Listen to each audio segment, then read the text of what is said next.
Hi guys, ഇന്ന് നീനുവിന് എക്സാമാണ്. അപ്പോൾ ഹലമോൾക്കുള്ള ഫുഡും കാര്യങ്ങളൊക്കെ പാക്ക് ചെയ്തു. പിന്നെ ഹലമോളെ കുളിപ്പിച്ച് സുന്ദരിയാക്കി എടുത്ത് ഉറക്കി. പിന്നെ നീനു പഠിച്ചതൊക്കെ ഒന്ന് റിവേഴ്സ് ചെയ്ത് നോക്കി.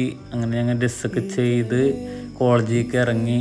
അപ്പോൾ നീനുവിന് എക്സാമിന് കോൺസെൻട്രേഷൻ കിട്ടാൻ വേണ്ടി ചോക്ലേറ്റൊക്കെ വാങ്ങിക്കൊടുത്ത് നീനു എക്സാം ഹാളിലേക്ക് പോയി. ഞാൻ ഹലബേബിയും കോളേജിൽ ഇങ്ങനെ കറങ്ങി നടന്നു. കേരളവർമ്മയിലായിരുന്നു എക്സാം. പിന്നെ ഹലമോൾക്ക് വിശന്നപ്പോൾ ഫുഡൊക്കെ കൊടുത്തു. അങ്ങനെ ഞങ്ങൾ നീനുവിനെ കാണാൻ വേണ്ടി എക്സാം ഹാളിൻ്റെ അവിടേക്ക് പോയി. അങ്ങനെ നീനുവിനെ കണ്ടു. അത് കഴിഞ്ഞപ്പോൾ എനിക്ക് തോന്നി ഹലമോൾക്ക് ഉറക്കം വരുന്നെന്ന്. അങ്ങനെ പാലൊക്കെ കൊടുത്തു. എന്നിട്ട് ഓഡിറ്റോറിയത്തിൽ പോയപ്പോൾ അവിടെ ഡാൻസ് പ്രോഗ്രാം എന്തൊക്കെ നടക്കുന്നുണ്ടായിരുന്നു. അപ്പോൾ ഞാൻ തൊട്ടിയൊക്കെ എടുത്ത തന്നെ അവിടെ സുഖമായിട്ട് കിടത്തി ഉറക്കി. അങ്ങനെ അത് കഴിഞ്ഞപ്പോൾ നീനു വന്നു. എക്സാമൊക്കെ കഴിഞ്ഞു. ടെൻഷൻ കാരണം ചോക്ലേറ്റ് ഒന്നും നീനു കഴിച്ചിട്ടുണ്ടായില്ല. അങ്ങനെ നീനു ഉണ്ണീനെ കണ്ടപ്പോൾ ഹാപ്പി. അങ്ങനെ ഞങ്ങൾ സ്നാക്സൊക്കെ കഴിച്ച് വീട്ടിലേക്ക്